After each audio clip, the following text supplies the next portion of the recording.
I'm going to make a pretty obvious statement here. After interacting with Ohio State fans for years and years and years, and actually, you know what? I am one myself. Full disclosure here. We want to be the best, don't we? We want to be the best. And let's see if the metrics back that up in regards to the brand, the fan base, the landscape of college football. Should be an interesting 60 minutes, as it always is. Ohio State Buckeyes live right here at the Voice of College Football. Steve Hellwagon from the top 247 Sports, Bucknuts. Please join him there. He is the very best in the business.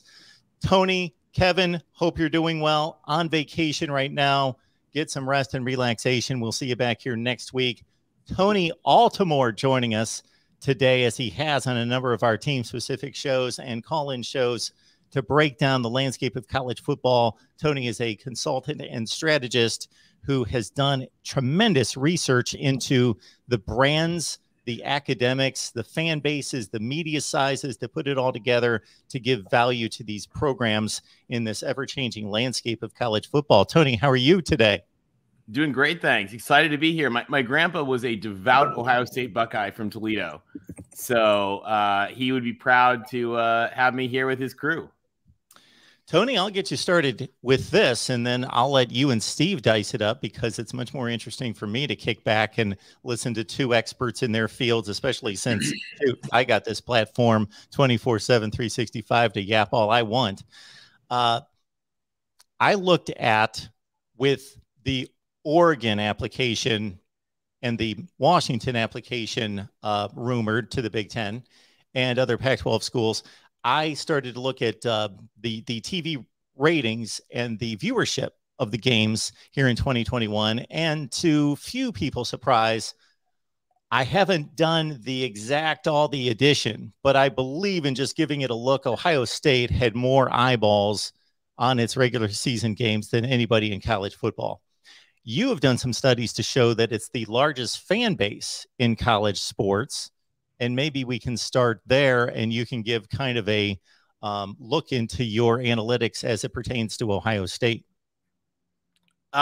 Sure. Let me actually flip to that real quick. So I did a lot of analysis where I actually tried to calculate the fan base of all the Division I football schools based on 3 separate New York Times studies, a 538 study, and a lot of other different studies and data elements that have come together to estimate fan sizes, ticket sales, all sorts of different things. So we put that together all in one, and Ohio State was, by pretty solid margin, the #1 largest fan base in the country, with a national reach among its fans. So, you obviously have, the clear area of all of Ohio and a lot of its surroundings, but also New York, LA, Chicago, all over there are Ohio State fans. And it helped you guys get to be #1 in that.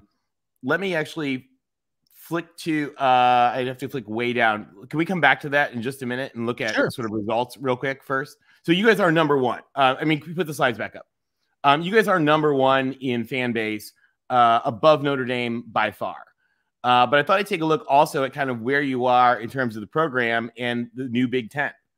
So obviously the biggest airport of the Big Ten, now O'Hare and LAX. Kind of funny enough. But this was something I thought was really interesting, because there are 4 premier brands in the Big Ten now. And so kind of taking a look at where you guys are in that. Certainly your football is unbelievable, especially lately. And so kind of where are we in terms of all around history? And I think that it's really cool, because Ohio State we're taking that amazing Ohio State brand and adding 2 more brands that I think will help grow together. So this is kind of taking a look at Heisman Trophy wins, overall NCAA championships, Olympic medals, football championships. Mark, I wanted to update this to your list, which is better. This is the NCAA's list. Yours is actually better. Final Four appearances and College World Series baseball appearances. And certainly all 4 of those new brands are elite in this, pretty unmatched. Heisman Trophy wins, USC and Ohio State both have 7. USC has an asterisk, it's fine. Football championships. Mark, what was your number for Ohio State? I respect your number is actually better than the NCAA's. Do you remember? I added 1. The net gain was 1 to Ohio State to 9, and the net gain to USC was 2, I believe, to 11. Okay. So you're looking at, and just 2 amazing, just a rich legacy of programs that know each other very well and know each other very well from the Rose Bowl. Because as you guys can see, like the Rose Bowl has historically been dominated by 4 programs. USC, Michigan, Ohio State, and UCLA. Interestingly, now this is a little deceptive. I think Ohio State should really be a little bit closer to USC in this, because in the last 15, 20 years since we've had a little more screwy system, you guys have played in national championships and college football playoffs and all that, where you would have played in a Rose Bowl otherwise. So, we'll add to Ohio State's here, but you guys are I think you've passed Michigan, but not quite caught up to USC with 25. And one of the neat things is for those of you guys who've been to USC Ohio State games, like they're 2 great fan bases, and I think they actually gel well together. And I think you guys do the same thing with UCLA across a lot of other sports as well. So looking at where Ohio State is, you guys are great in that. Academics, you guys are really close to the academic top 50. But within that academic top 50, football program top 50, the Big Ten is taking a huge lead now in leading in both academics and athletics. So there's only 12 schools that rank in the top 50 in both football and in academics. The Big Ten has 5 of them, 5 of the 12. You take a look at the top. This is the top 10. So in the top 10 right now, the Big Ten has Northwestern number 3, Michigan tied for number 6. You've just added USC at number 5 and UCLA at number 6. This is averaging the 2 main sort of academic rankings. People don't listen to me, but it would not surprise me in the least if Dr. Johnson's alma mater at number 1 somehow finds their way into the Big Ten. Ohio State, of course, awesome school, following now far behind, 25th academically in the out of the Power 5 conferences. So, the Big Ten just dominates all that. If you take a look at the top 40, the Big Ten, 14 of the Big Ten's 16 members are now in the top 40. So that's, unbelievable. Just to show you guys real quick, the new class, I think you're going to add a couple new brands that are going to be really nice. This is not the first time UCLA and USC have done this. And when they did it before, they had some pretty good 20-year periods that followed. So we'll kind of skip through this. You guys can take a look at this a little bit later. I was going to show you some of the neat things. One of the big things for UCLA that's going to be a big advantage for Ohio State, it's going to be a big advantage is you guys are going to be at Olympic venues. And I think that's actually going to be a big, recruiting boost for the Big Ten. Like, people forget, since it's been so long since we had the Summer Olympics here, like how cool it is for the Olympic venues. Those Olympic venues are all now Big Ten venues. So the Rose Bowl, which has been renovated recently. Some of you guys who haven't been in the Coliseum in a long time since you played there last at Ohio State, $400 million or something went into redoing the Coliseum. It's going to host the Olympics for track, which is actually going to be pretty cool. Pauley Pavilion, completely gutted, totally rebuilt. It's awesome. USC recently built a new basketball arena. And your baseball teams will, funny enough, play in a swimming pool or vice versa, because the Olympic swimming pool is at the new USC baseball field. Showing where you guys can go in LA. We'll sort of skip through. I was just going to show you guys stuff. Facilities-wise, I don't know if you guys have seen, for example, USC built a new football facility. They're going to add to it. UCLA, new football facility beats just about anybody other than maybe you guys. So let's take a look at more Ohio State right here. This is new. The Big Ten is now sort of unquestionably the elite institutional conference of anybody across metrics. So you guys are obviously certainly the strongest program there is right now. You're number 2 in the 5-year football program, ranked behind Alabama. It's just impossible to beat Ohio State's stats across football. Your fan base size is unmatched. Your TV viewers are basically unmatched, but you're also just an outstanding academic school. You're, R1, AAU, like since the beginning, big endowment, five point some billion dollars, big annual giving, huge school doing all kinds of research, led by amazing rock star president, and just in that ultra elite gang there with, right there with the rest of the conference now. And Michigan, USC, UCLA, Wisconsin, Illinois, also great schools. but Ohio State really is in that sweet spot of just on another level athletically. One thing I thought was interesting as well, you guys very much align with the new schools coming in as well. Diversity and inclusion, you guys are amazing. Your president and her wife are outstanding, leaders for the LGBT community. Not only that, but I've done some actual research, which is kind of interesting. Female CEOs are, on an average, kicking male CEOs' butts in terms of football wins. Probably not a surprise to you guys, but the Big Ten actually is the only conference with more than half of its CEOs are female. And two of them are actually from UC. I think two of them are one, maybe two. I'd have to double check. Are from UCLA. In fact, the new Wisconsin chancellor might still be in Westwood, having come from their law school. So certainly you're on top of the world and adding two schools that I think fit in well with you guys. It's just a little bit longer flight, but it's going to be pretty cool. So that's just kind of a quick overview of where we were institutionally. It's hard to beat Ohio State. Nobody has your combination of market, fans, academics, and athletics. There's people that are somewhere I think you'll find somebody that's obviously, that's a little better than you in one of those other than Fanbase, but nobody is close to all of those. So my grandpa is definitely smiling from above on his Buckeyes. That is all really neat information. And I think that kind of colors inside the lines a little bit on why this was a unanimous vote, I think, for the Big Ten to take on USC and UCLA. It's more than just eyeballs and television. It is a full package of things, and do you know about the connection to Ohio State from both schools that are coming in? No. So one of the things, let me just quick flip up here, really kind of funny. This is a very Buckeye deal that came in. So one of the things that I try to get people to think about is not just think about like Lincoln Riley and Chip Kelly, like think about the executives, the leaders who are making these decisions. So notably at UCLA, the president of the UC system, you guys will probably recognize Dr. Drake, who was the Ohio State president. People wonder, like, how did the University of California system approve this? I wonder, President Drake. And Martin Jarmond is one of Gene Smith's proteges who went to be athletic, was at Michigan State and a long time at Ohio State under Gene Smith, to help transform BC and is now taken over UCLA. And then Casey Wasserman, who's the sort of UCLA sort of virtual trustee chair, is also the head of the Olympic Committee. Phenomenal guy. But yeah, so UCLA is very tied into Ohio State.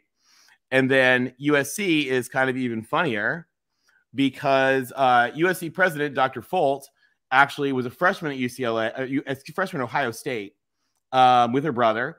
She's from Ohio, dropped out of Ohio State because she didn't really want to do that. Went to Santa Barbara to get into marine biology, then took over, was the provost at Dartmouth, president of North Carolina, and now president of USC. So she was a Buckeye. I forget which one. She lived in one of your dorms freshman year from a Buckeye family.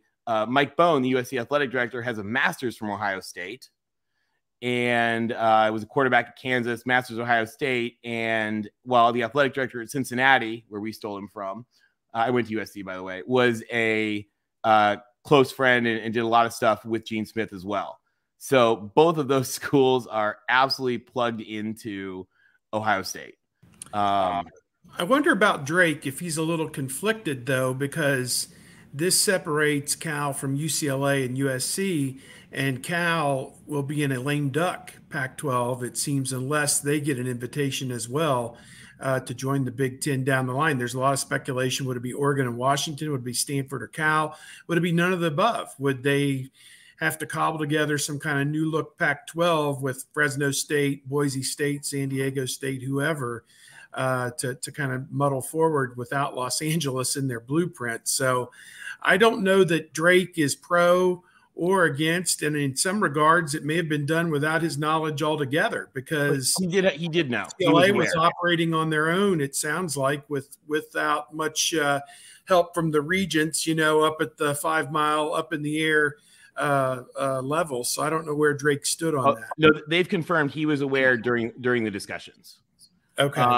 Now, but it still leaves Cal in a very vulnerable position, though, because their athletics won't be worth anything without USC and UCLA. It does, but I'll give you two interesting pieces on that haven't really been well covered by the media. The first one is sort of history. So just so you guys know, the athletic programs at Cal and UCLA were actually considered student activities. Until 1960, they did not report to the university president. They reported to the president of the student government.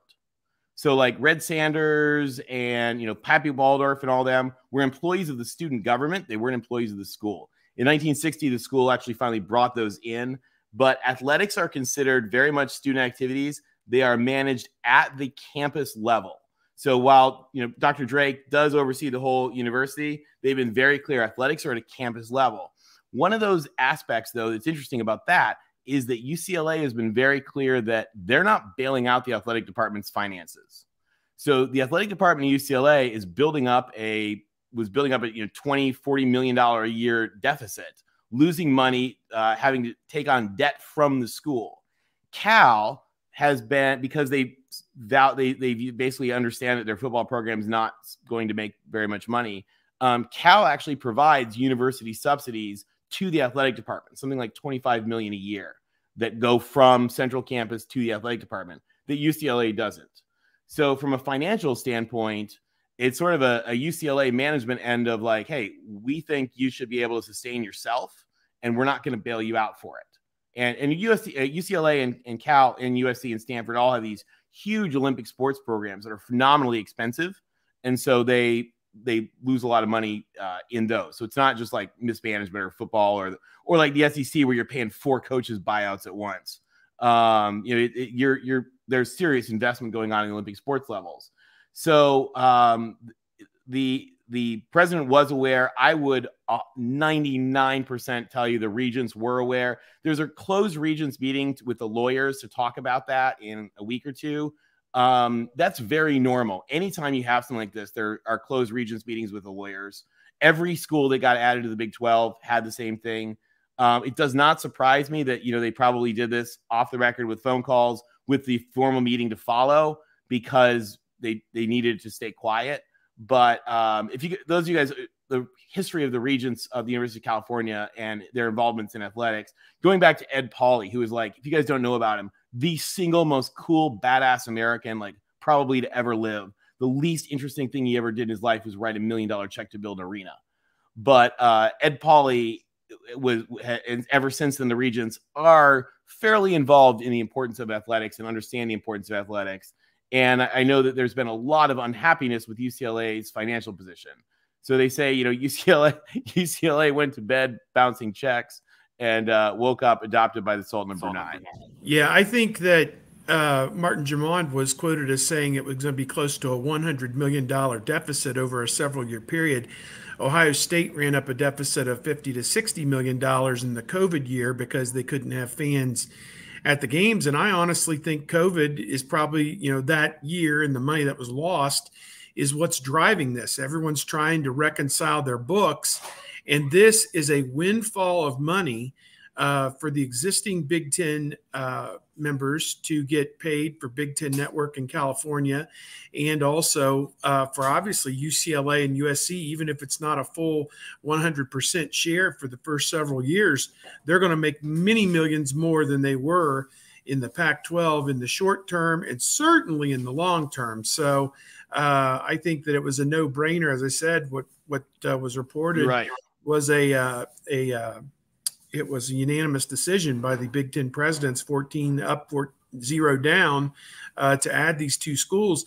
I think that, and perhaps you can shed some light on this because everyone wants to know where the ball is headed, is what in your mind would it take for this league or the SEC to consider adding more schools? And to me, the answer is fairly obvious and fairly simple. It's got to be new frontiers, again, where they can charge the upfront money at a higher premium cost for the conference network and new eyeballs whatever. You don't add Missouri or Kansas in this realm of or West Virginia with its 26 television homes. You don't add non-entities just to get to a golden number of 18 or 20, having a round number. That makes no sense for the existing members. So I think whoever they add, whenever they add, if they ever add, has got to bring value. Any thoughts about anybody on that coast that brings that value, or anybody nationally? Yeah, I'll give you a couple of thoughts. First of all, just to highlight as well, you're talking about the folks who are sort of thinking financially and strategically. I just want to point out 3 big decision makers on the USC Board of Trustees. Their new chairman, Suzanne Nora Johnson, the former vice chairman of Goldman Sachs. You know, there's nobody that understands how to build an organization better than the people who run Goldman Sachs. Rick Caruso, the multi-billionaire real estate developer, is about to be mayor of LA. And of course, George Lucas. These are 3 individuals running the Board of Trustees who very much understand how to think strategically and how to create value. And I think that, you combine those folks with Dr. Folt and Mike Bone, and all of a sudden we understand really why they've been aiming for the Big Ten. People with vision. Exactly. Let me show you just real quick. Sorry guys for the, don't want to create epileptic seizures here, but I'll show you a couple schools that I think really highlight that they would potentially add value to the Big Ten. So you guys understand the BTAA. For those folks that don't understand, the Big Ten Academic Alliance combines the university's purchasing. It combines their IT development, their leadership development for professors. It integrates all their libraries and data systems and archiving and a lot of things that are actually bigger dollars. And university purchasing is way, way, way bigger dollars than athletics, to be totally honest. I mean, athletics has the whole marketing end and the branding and all that matters, but university purchasing is bigger dollars, flat out. And the Big Ten integrates that for savings. The Big Ten really does unbelievable things to integrate themselves together. Their hiring of professors that they network with other for, and the mentoring of PhD students and all that is really, really important. So I honestly believe that Cal and Stanford are not out of this game in the long term. I think if you went to Indiana and said to, President Whitten, or, even if you said to President Johnson, probably, hey, would you be willing 10 years from now to forego $3 million of income to be completely integrated into Stanford and Berkeley? They would be like, where do I write the check today? Forget it, I want to write the check. So you think it's not just an athletic department decision, but if you again, the ability to integrate, I mean, you guys have physics people. I don't know, you guys probably don't know this. Cal has 2 elements named after them of the 10 they've discovered: berkelium and californium. So you guys are chemistry and physics students. Yeah, maybe you should go to the place with berkelium and californium. The periodic table with those 2 rows on the bottom, Cal designed that. It was actually their chancellor who helped create the Pac-12. So, these are serious institutions that are very Big Ten-y, that kind of stink in football right now and don't have the marketing reach. But strategically for your school, the integration is, people talk about Michigan is always trying to talk about their tech everything. Silicon Valley is actually based in the Stanford Research Park, which is spare land from Stanford's campus. Google, those guys were from Stanford. I mean, these are schools that would add enormous value to the Big Ten beyond sports. One of the things, the phrase I always heard that I loved is people said, in the SEC, it's cute they have their millions of dollars, but people forget the B in Big Ten stands for billions. And I mean, Stanford, there's sort of been rumors, I don't know if they're true or not, that, Stanford was saying to the Big Ten, we want in the club, keep your money. We don't need it. We don't care. Just let us in the club. I mean, Stanford's endowment is 30 something. What is it, Mark? 30 billion, I think, right now. The stock market's probably, I think the last number I saw was 38. 38. Okay. Yeah. 38 billion. I mean, Ohio State's is awesome at 5. Oh yeah. I'm sorry. So this was a year ago. It's 29. So yeah, stock market went up and has gone down, investments and all that. Yeah. So it's probably about 30, 38 now. Northwestern's is 10. I mean, one of the jokes was I saw John Wilner said, Stanford could buy the Big Ten by mistake and not notice. But that, I mean, also the Olympic sports, and Stanford's won, what, 28 of the last 30 Directors' Cups? You know, that's the kind of place it would be great to add. It's also good weather for your spring sports. It's gets your people in the San Francisco market. I think Stanford is a no-brainer as a place to add. And quite honestly, institutionally and for the pairing wise end, Cal could be. Now, one of the things you might want to say to those places, which could be, which is what I think this sort of pause right now is a great opportunity for, is to say like, hey guys, we are very much considering you candidates, but you need to show that you're worth it. Like Cal, your football is abysmal. Your basketball stinks and your baseball's terrible. Like, get it together. If you want to do this, you're a world-class institution. We'd love to have you. You got 2 years to get it together. Show us that you're worth it. I think, and the same thing with Washington. I mean, Washington is a phenomenal institution, just absolutely world-class. Has the branding, has this giant, the whole state is they're fanatical Huskies. I used to date one of them. Let me tell you, they are fanatical people. It would just be another very, very Big Ten campus. I mean, the places like Gothic beautifulness, the cherry blossoms at Washington beat the cherry blossoms in DC.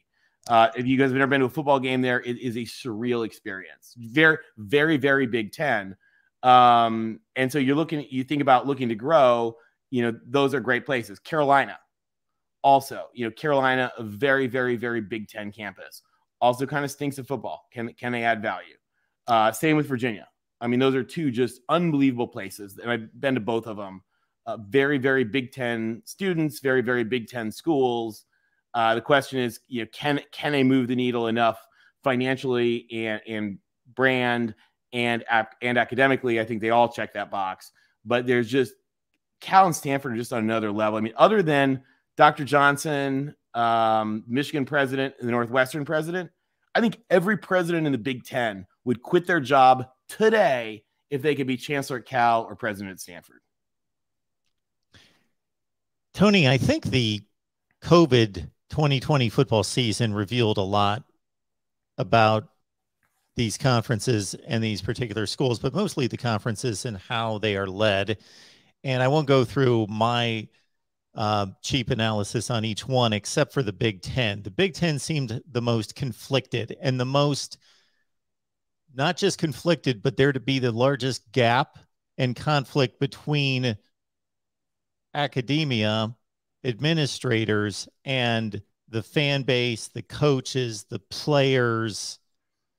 And we saw it play out, and we saw that eventually there was the fight, and we played football in the Big Ten, and the Pac-12 followed along. So in this scenario with the realignment and the expansion, do you see some of these universities / football and athletic programs where you can tell where there's more synergy and more togetherness in regards to everything being on the same page academically, culturally, athletically, and then some more conflicted universities where there might be a push within the university to jump to, let's say, a Pac-12 to a Big 12 to save the football and to remain relevant versus administrators and board of regents seeing it completely different and there being some internal conflict? So I think that so very first of all, this is an index I did. I call it the SEC Do You Care As Much As We Do index. So those of you guys at Ohio State will understand that when you see those like ESPN drivel commercials about like SEC, it means more, like they make you want to vomit. So I did a calculation of how much football profits matter to the overall university budget. And I thought it was very interesting. So the index is that average SEC equals, sorry guys, there's landscapers outside. They're being really annoying. The average SEC school is 100% on this. So where are the Big Ten schools? Well, look at Ohio State's 58%, Michigan's 41%, UCLA is 15% if we go to the Pac-12. So, I mean, these are giant enterprises, and the COVID dynamic really sort of shows that. But the Big Ten and the Pac-12 are very, very similar. I actually had done some calculations a couple of years ago recommending that assuming they could divide out the revenue correctly, that the Pac-12 and Big Ten should really just have merged together somehow a long time ago, because they very much are aligned institutions. There is a very big perception, and Mark is sort of caught in the, you guys probably too, Steve, in this sort of Twitterverse of football fans. And there's a lot of just absolute nonsense in that from people who only think about football. And as far as institutions go, Arizona and Arizona State and Colorado are very much aligned with the Pac-12 as far as culture, as far as academics, as far as institutions, strategy, goals, all that. Their alumni are in Southern California. Their alumni are not in Waco. They're not in Kansas. They are not in God knows Iowa State. So when people keep talking about this, and you get these idiots on Twitter, they're like, "Oh, I know they're all about to come to the Big 12 tomorrow. Tomorrow it's going to be announced." Okay, it's tomorrow. Don't see anything. I mean, things can happen, but I do not. Unless the Pac-12 splinters to the point where it's really going to fall apart, none of those schools were falling out of line. None of those schools were acting like the SEC, where they were like, your grandpa's worried about COVID, we'll shoot him in the head tomorrow if that's what it takes to play football. I mean, that was the attitude in the SEC. And the Big Ten very much conflicted because there are big, big dollars involved in Big Ten football that matter to the schools. Again, 3 times as much as it matters to UCLA, but only 40% as much as it matters to the SEC. So it really comes down to follow the money. And, you guys at Ohio State, you're making a ton of money off football, but you're also a world-class academic school. You have world-class medical stuff. I mean, my friend who's the vet to the, Kentucky Derby winning horses is an Ohio State veterinarian doctor, does doctorate from there. You guys are a serious academic place with serious medical people and serious academic people who aren't going to do something stupid and dangerous. And so that's why they had caution until they knew they could manage it. And, and I think that that's really commendable and it's respectable. And they said, okay, we'll play without fans. We'll do what we have to do it safely. And if we only play 6 games, we only play 6 games. And we'll figure it out. If we have a big loss, we'll figure it out. We'll eat the loss. Yeah, you saw the same thing with the Pac-12. They're a little less reliant, I think, than the Big Ten because they don't make quite as much money.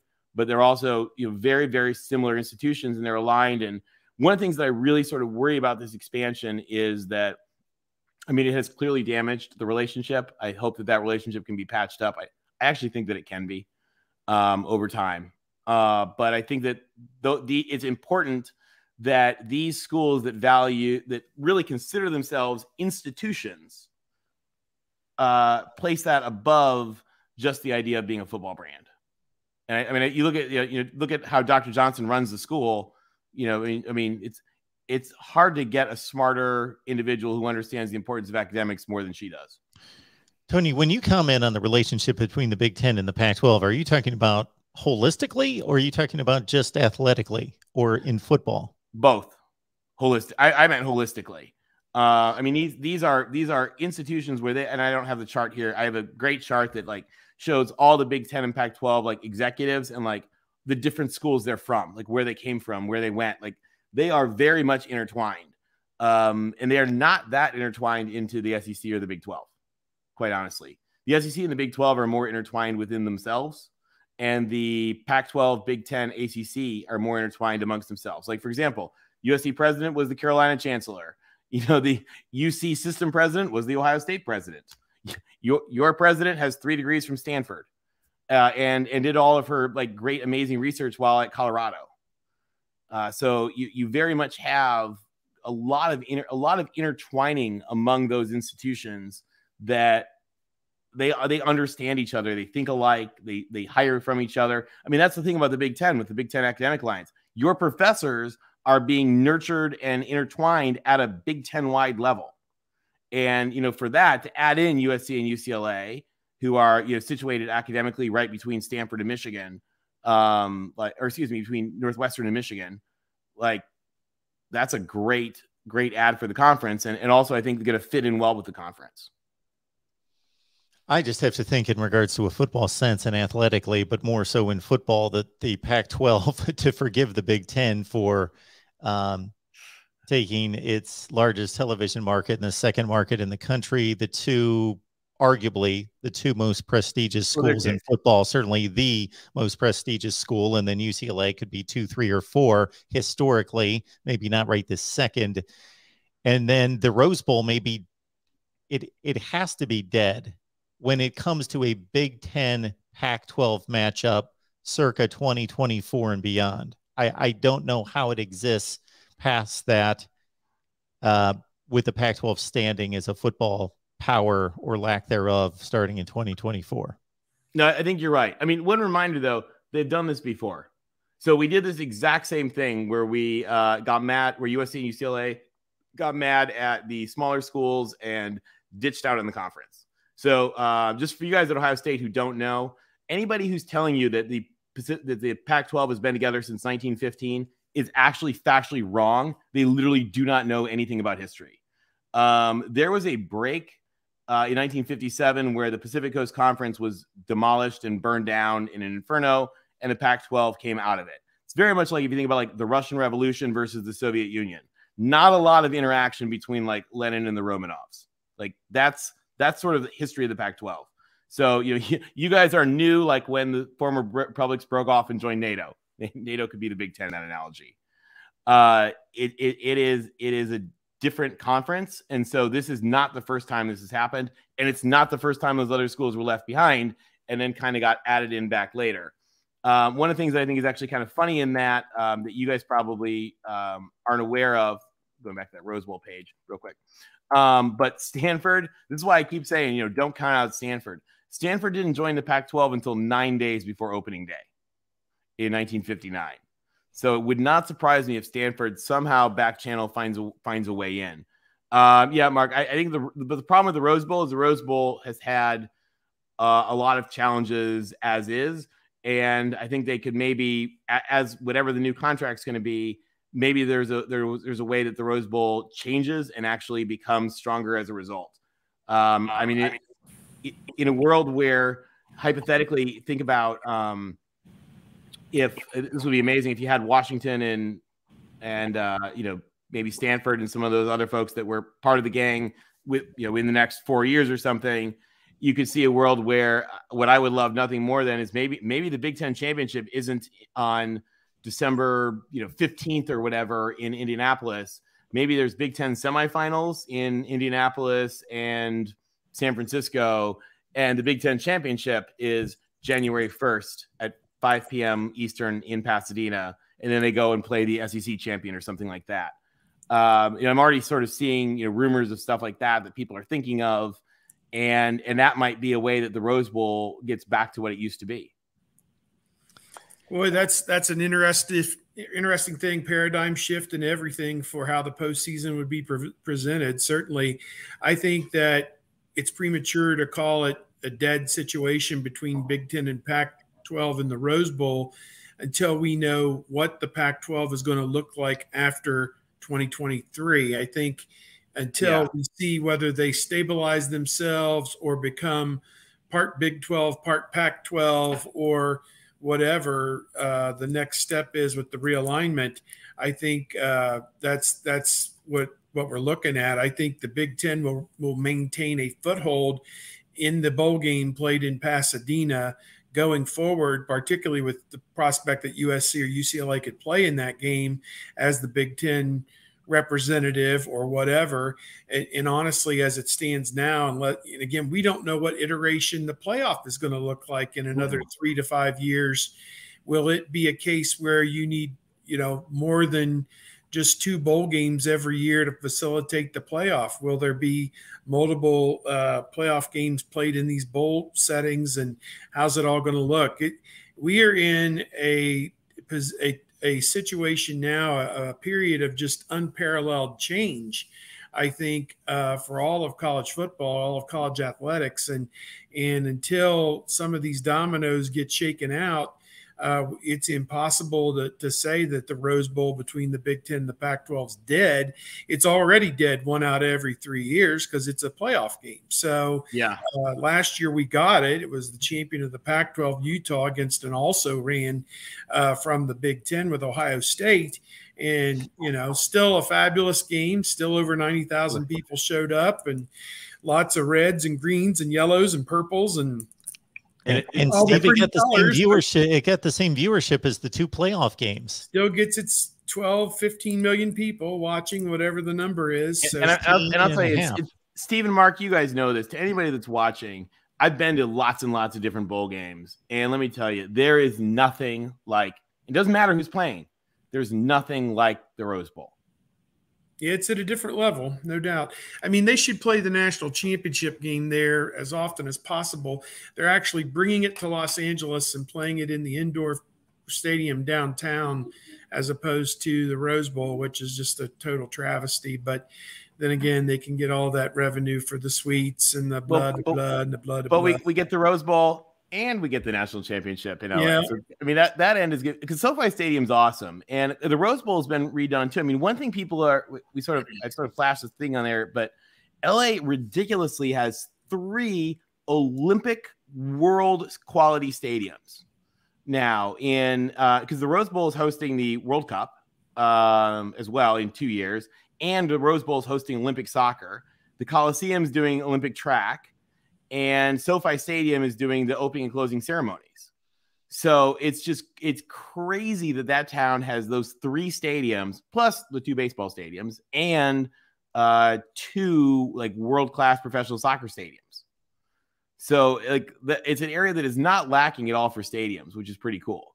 And I mean, and also for you guys as well, one thing I was hearing a lot of excitement about is from Big Ten baseball people, who were starting to be real excited about, like, wow, won't it be great for Minnesota to play a couple games, that in February, March, when baseball season starts, that aren't in the snow.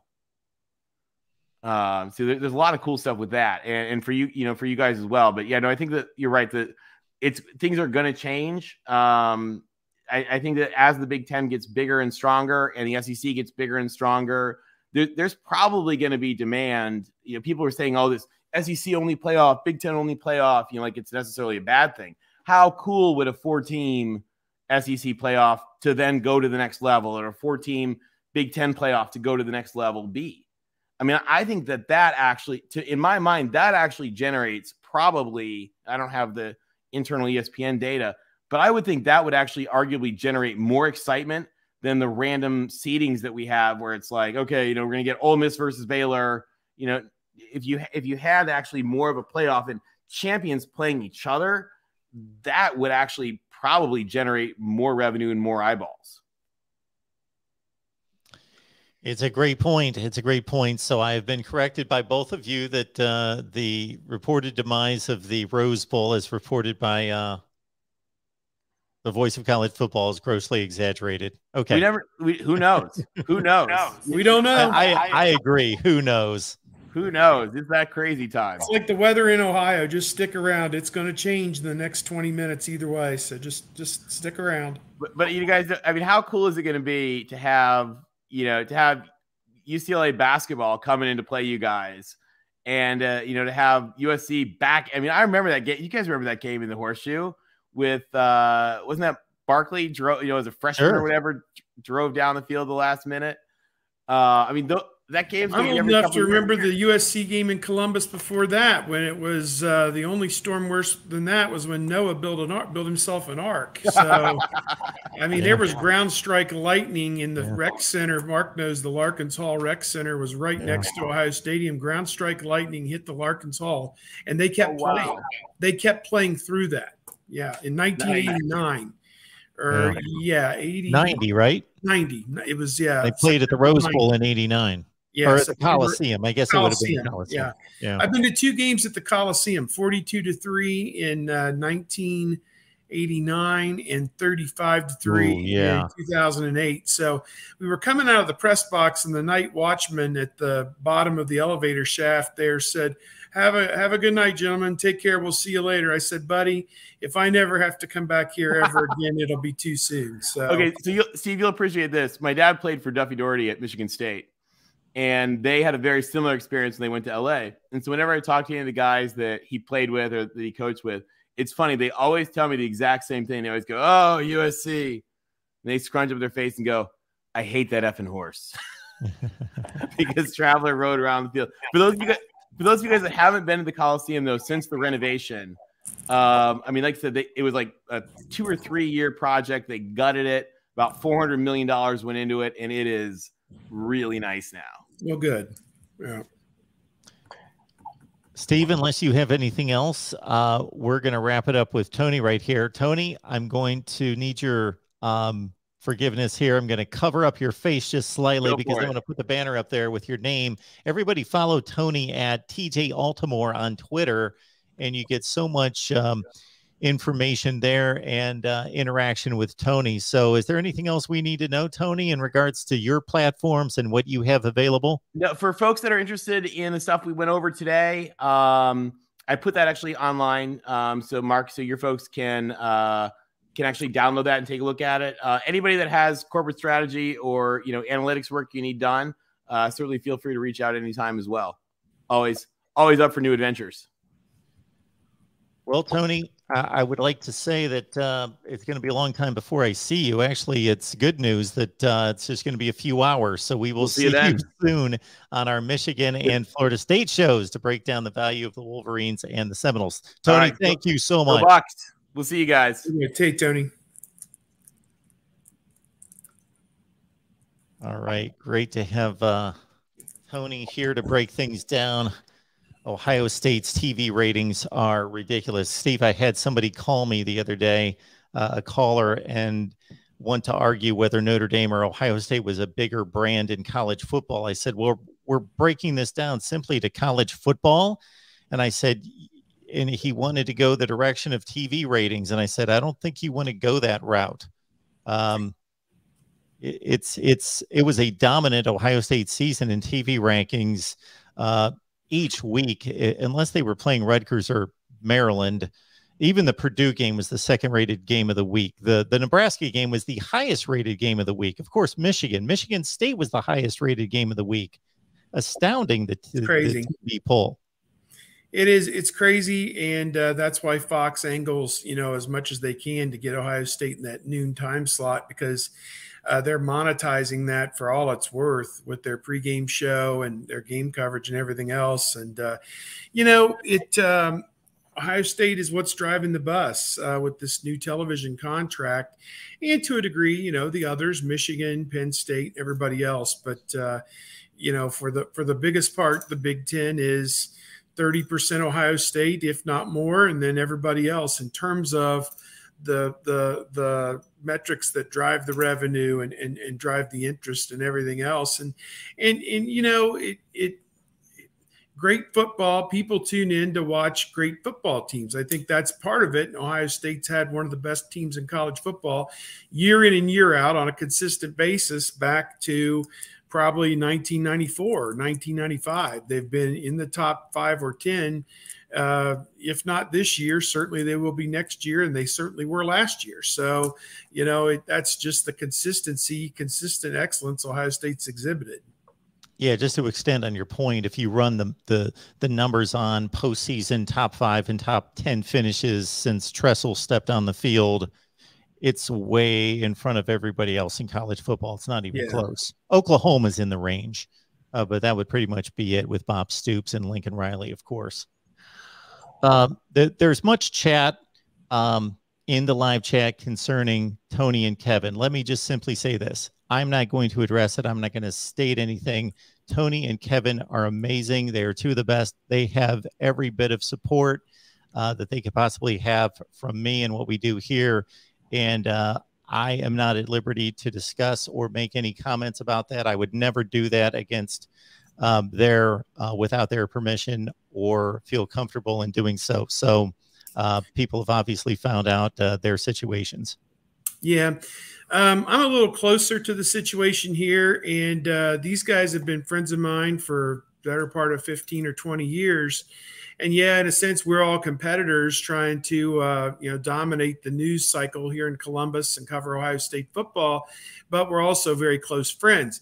I am not intimately involved or aware of every detail that has happened with Obviously, they worked at Buckeye Scoop up until yesterday when one of the site owners posted cryptically on their message board that they were no longer employed there. And there's been, back to October of last year, a tremendous tussle over this website between the various ownership groups. Let's just suffice to say that Tony, Kevin, are two guys who, obviously we do this show here and we care about them deeply, and their livelihood depended or does depend on this website, being, a viable business operation.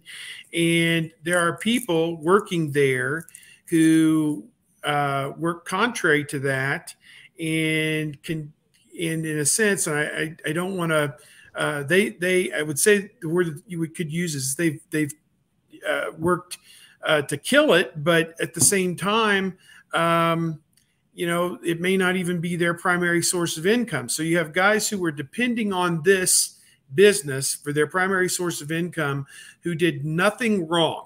They did and I know that unequivocally to a 100% certainty, in the eyes of however you want to put it, ethically, morally, did nothing wrong, and yet they're the ones that are paying the price for the deeds of other people who, I don't have a lot of good things to say about them, and so I'll leave it at that as well. But they have my full and total support, and Tom Orr is one of their cohorts, and he posted that better days are ahead. So I hope there's a plan B. Tony and Kevin are both on vacation this week. So this kind of caught them in a situation where they were both, I don't know if they're on staycations or away from town or whatever, but, not, dialed into what's happening on the computer and with work and everything else. And so we'll probably get more of a lowdown from them next week. And I assume they'll be back with us next week because they're not going anywhere. I can tell you that. They're still going to be covering Ohio State one way or the other. And, in a perfect world, the group of them who can break away from these other people who did this to Buckeye Scoop can have a viable business on their own, but it's going to take some patience and time probably to rebuild and reload. But at any rate, that's kind of what I know as of today. A sad situation for them, but they're good people. They're going to land on their feet, and I'm going to support them any way I can while also trying to beat the crap out of them. Did that make any sense at all? I know what you mean. Well, we're friendly rivals. Absolutely. Ohio State's beating the crap out of just about everybody in the recruiting trail right now. And of course, they and Notre Dame are flip-flopping 1-2 positions almost by the day. We'll discuss Miles Walker, a commit on July 8th, 38th rated offensive tackle out of Greenwich, Connecticut. Lowest rated player in the class, but certainly worth committing. And eventually should be signing at Ohio State at 6'6", 285, Steve. Yeah, Miles Walker. They need some more offensive linemen in this class. They need another offensive tackle, and Miles Walker is a guy that fits that mold. Is he ranked that highly today? I don't know. I can't.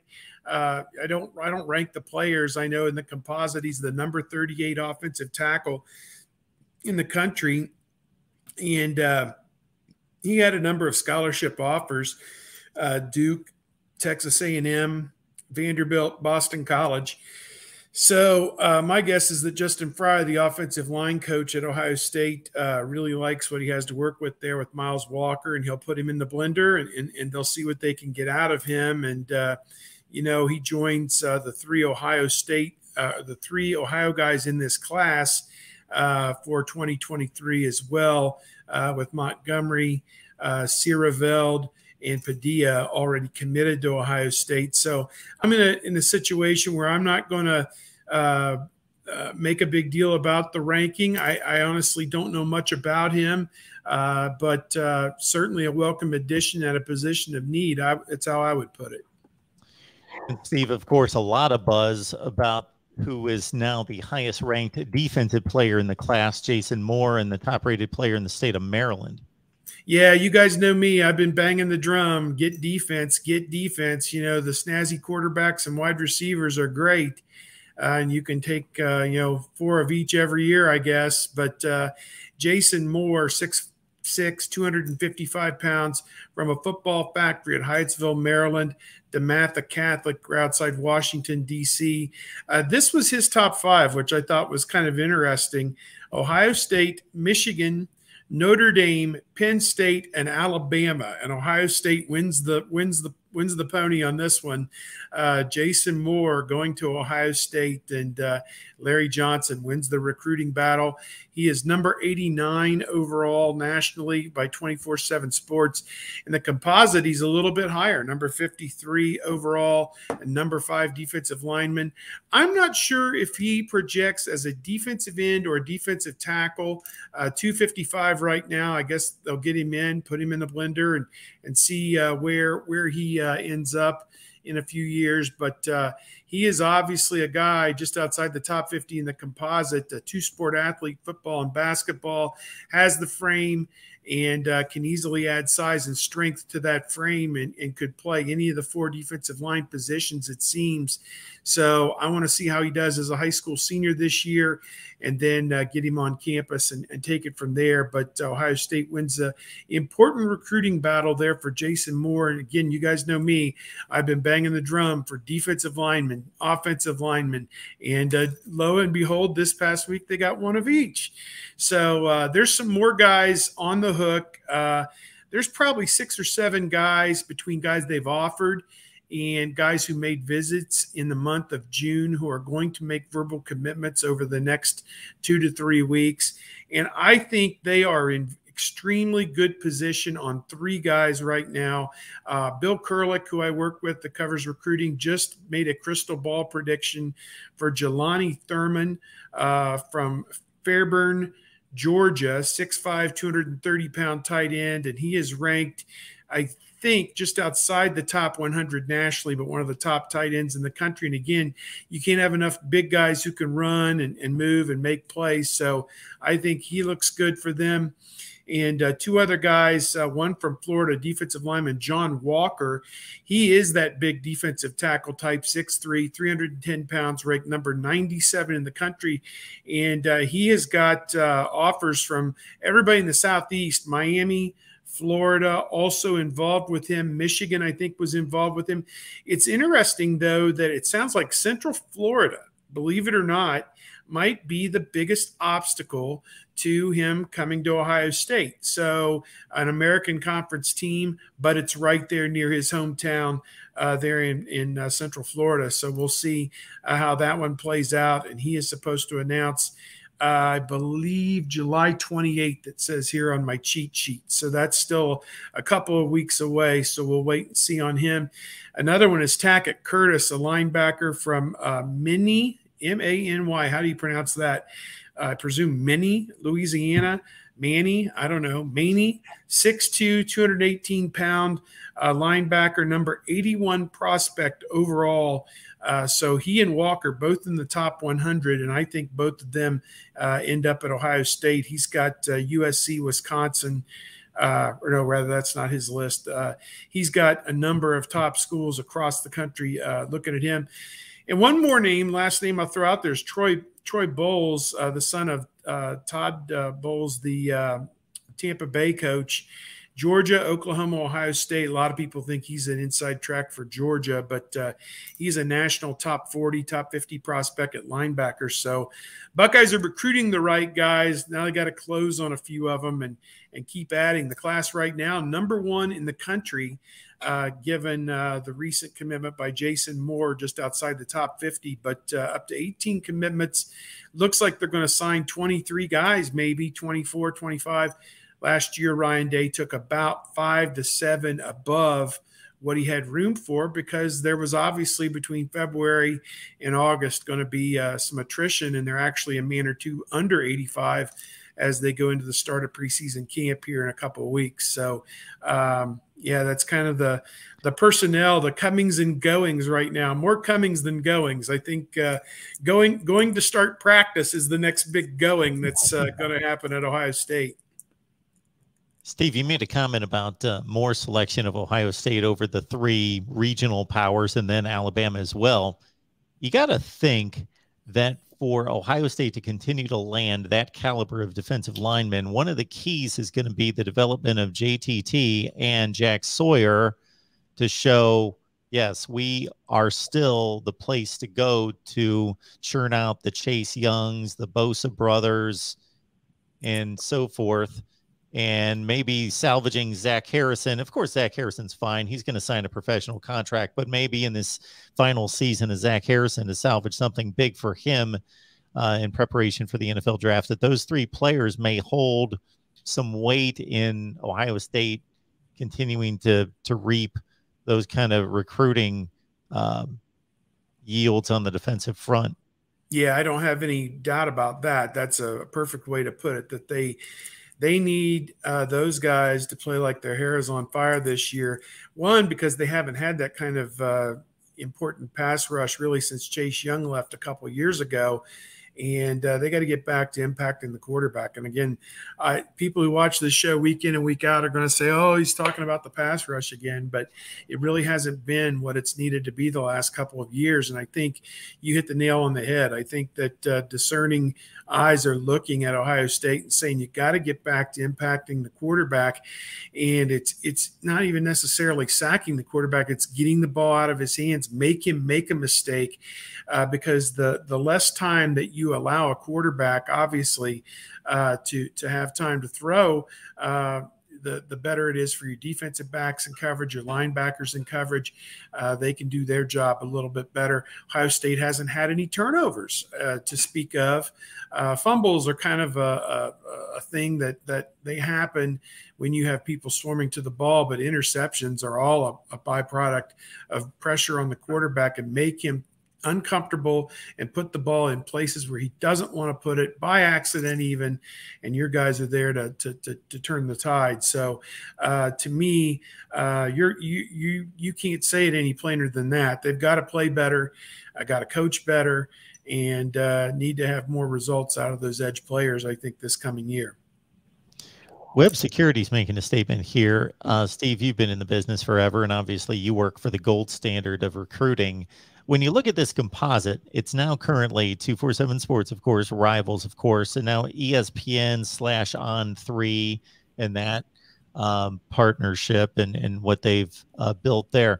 Do you see any differences in how the various services approach it? Well, I can really only speak to 24/7. I know that one of the things, right or wrong, that they have always talked about is they are looking for guys who project as NFL first-round picks to be in their top 30, and then guys who maybe distribute, the skills that would be a second-round pick in the next 30, and they try and equate it to the NFL draft and what the NFL is looking for. And I haven't necessarily always agreed with that, because there are quarterbacks coming into college like JT Barrett that doesn't project as an NFL quarterback, and yet, threw for a bunch of yards, won a bunch of games at the college level and could do. So I think the college game is a little bit different than the NFL game. And I think you should be looking primarily for guys who are going to be great college players. If you're trying to rate college recruiting classes, that's just my 2 cents.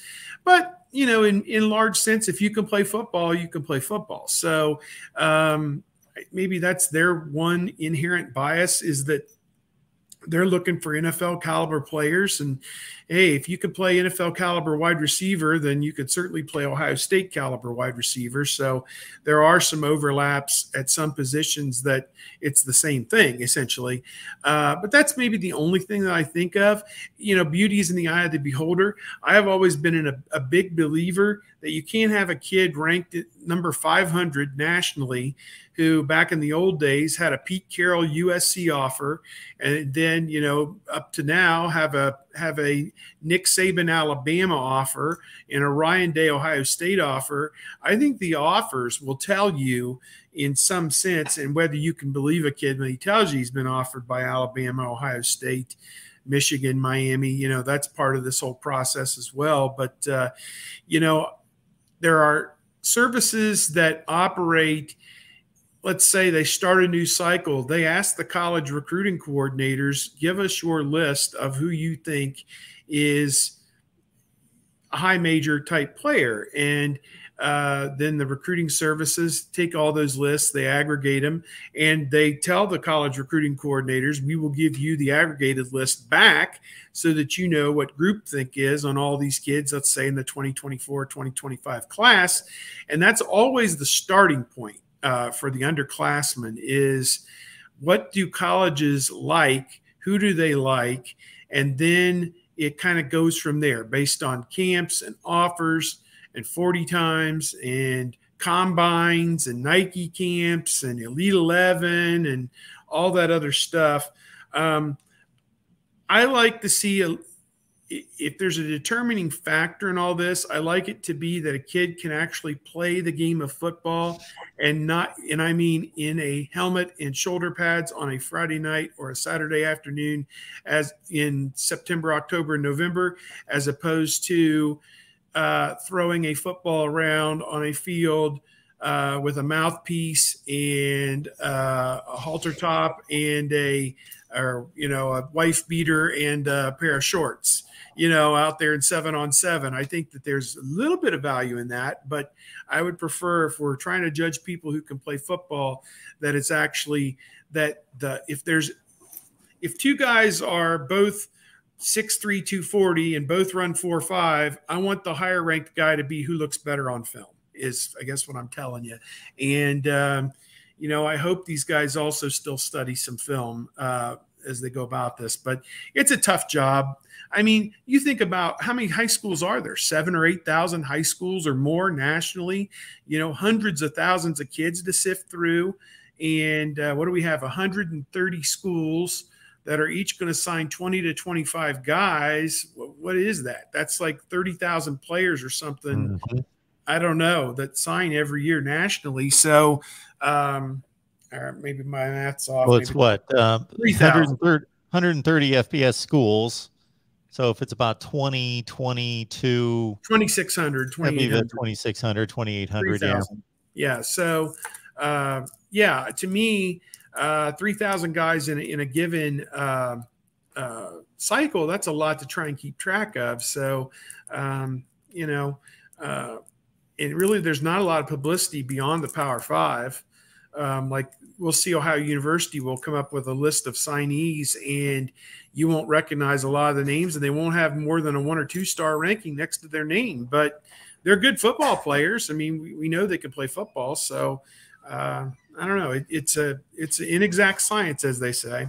The things that comes to mind when you make mention of the measurables versus the football on the field is every year during the combine, the NFL Network will put up a graphic. They'll put up 2 graphics. You'll see the listing of who finished with the best 40 times in the history of the NFL Combine.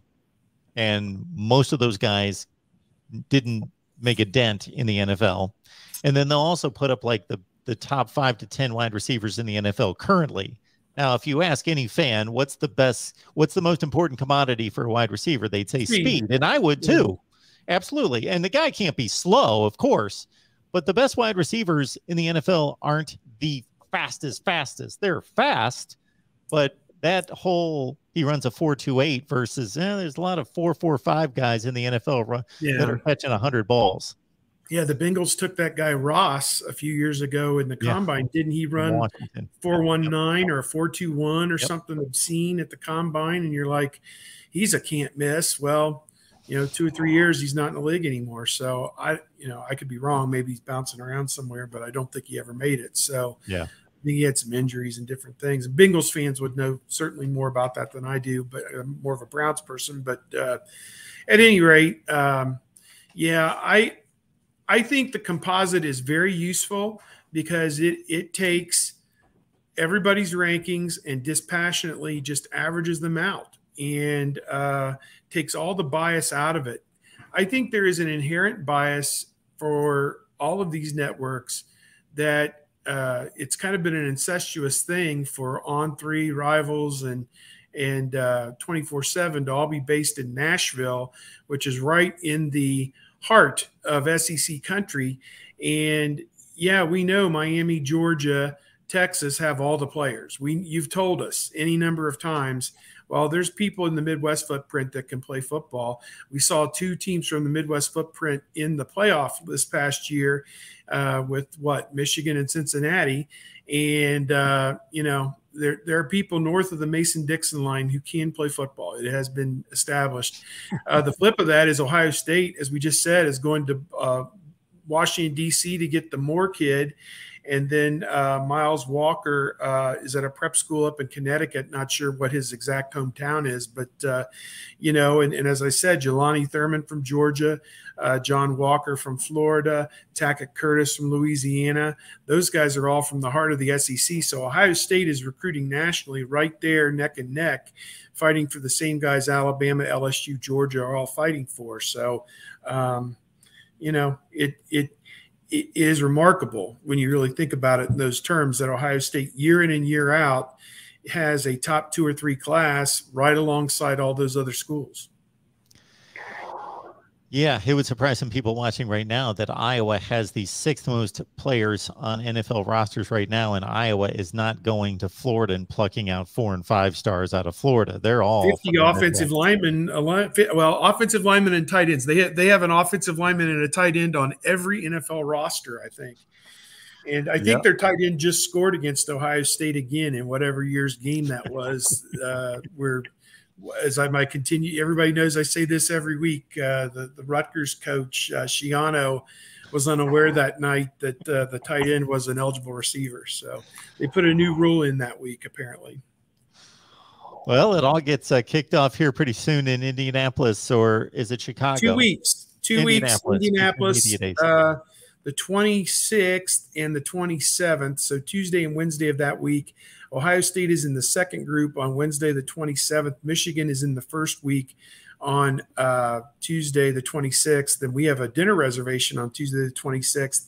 And we didn't make it too early because half our group will need to be writing about whatever it is that Bo Schembechler Jr. there, Mr. Big Ten Championship, Jim Harbaugh, will be saying to put his foot in his mouth about, we're the kings of the Big Ten Conference now and not Ohio State. And I'm sure he'll have something funny to say out of his session that Tuesday coming up.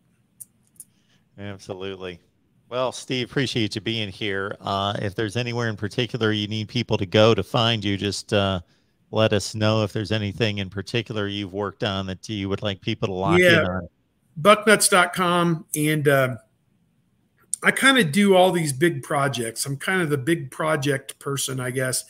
And the one I did yesterday was, what is the Big Ten really getting with USC and UCLA? And we heard a lot of it from what Tony was talking about, but I kind of looked at it in some different ways. I kind of touched academically a little bit, but culturally, what it is.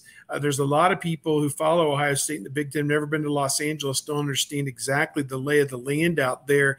Would you believe USC and UCLA are only about 20 miles apart? So it's kind of like North Carolina and Duke.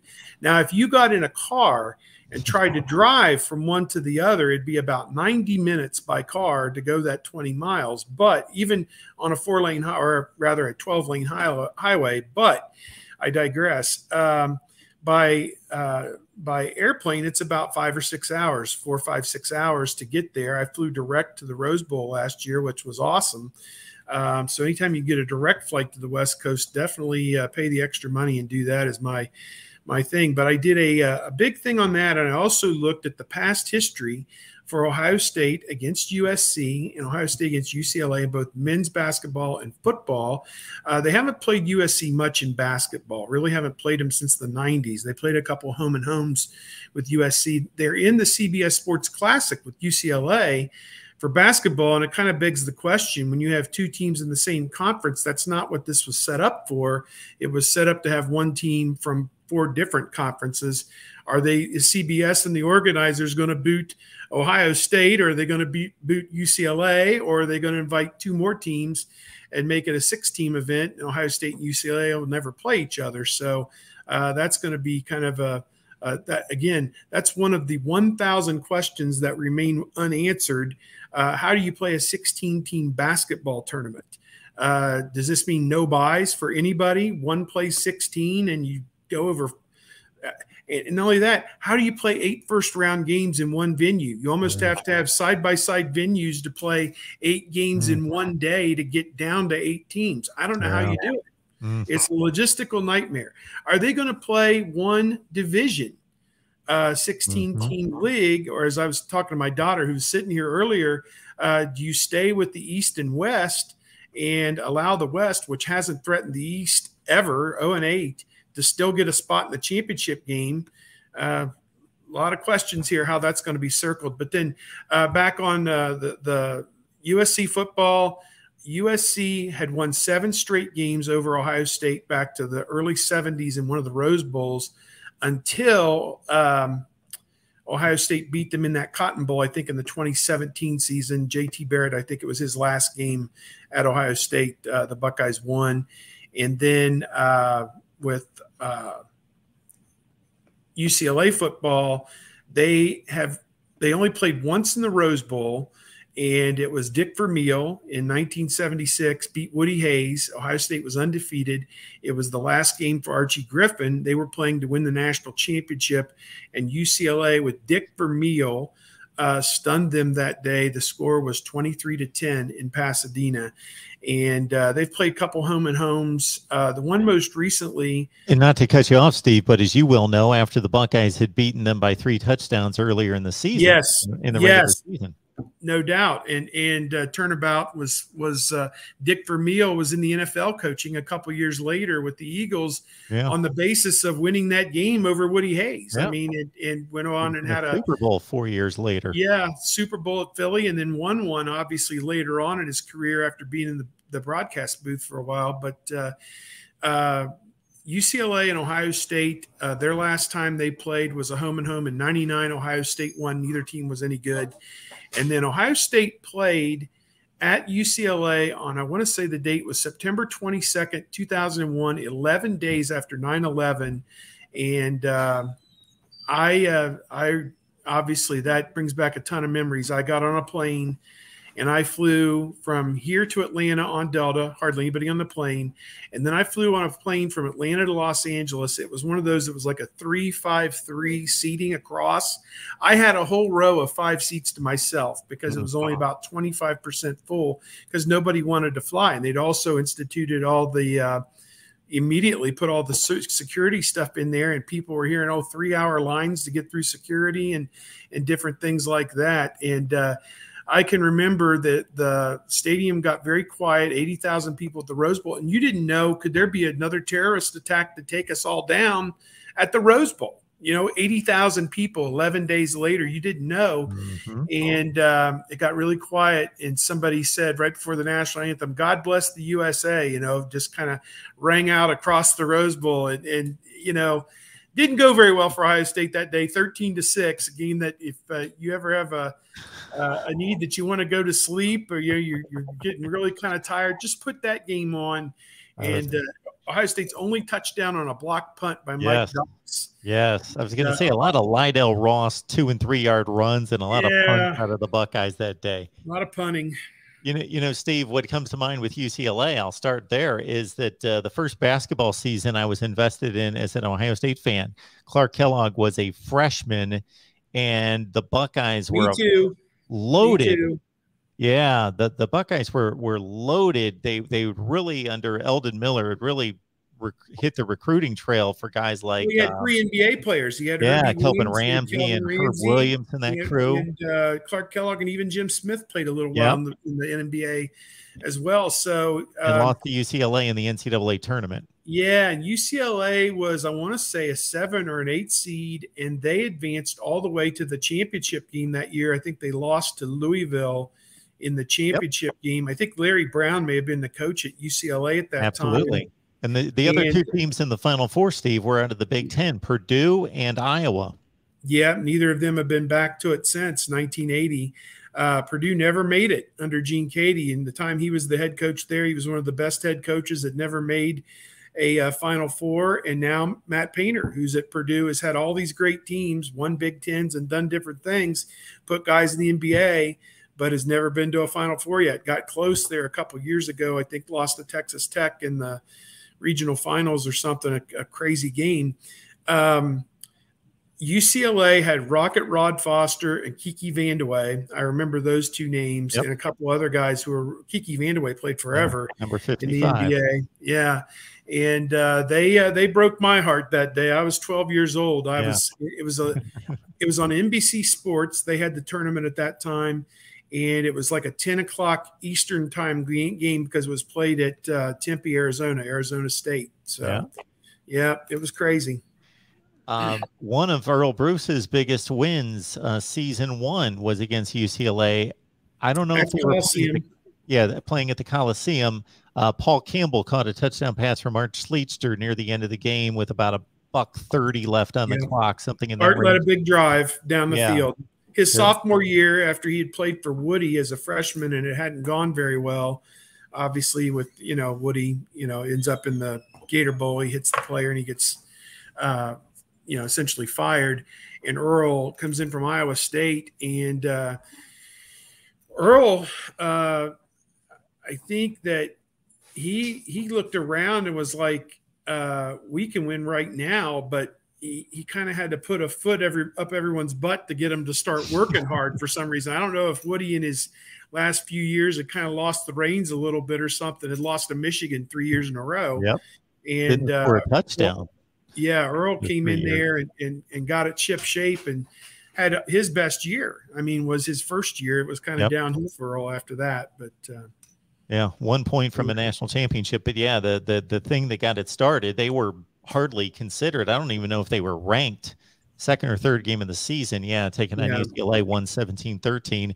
And then the game I remember as well was the very next year, UCLA came out to Columbus. Ohio State was ranked number 1. I think they had just pulled out a game against Syracuse in week 1 when they were down as a enormous favorite. Buckeyes won that game. Then they take on a marginal UCLA team that only won like 5 games.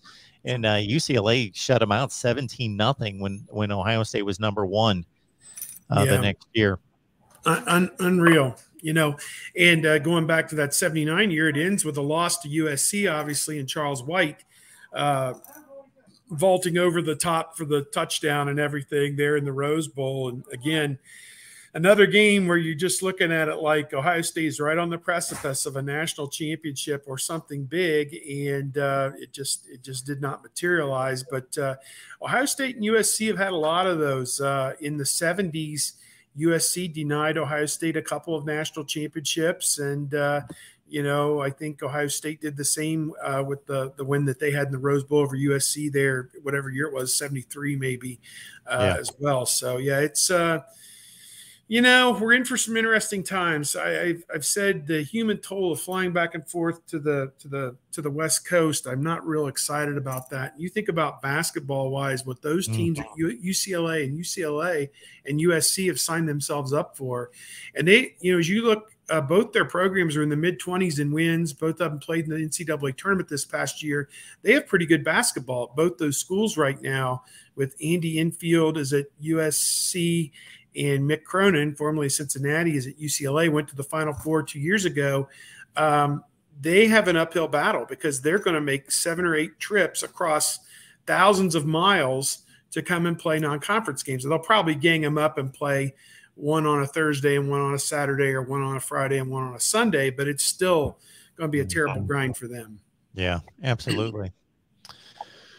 Steve Hellwagon, Bucknuts 247 Sports. This is our Buckeyes show. Make it on back here, everyone.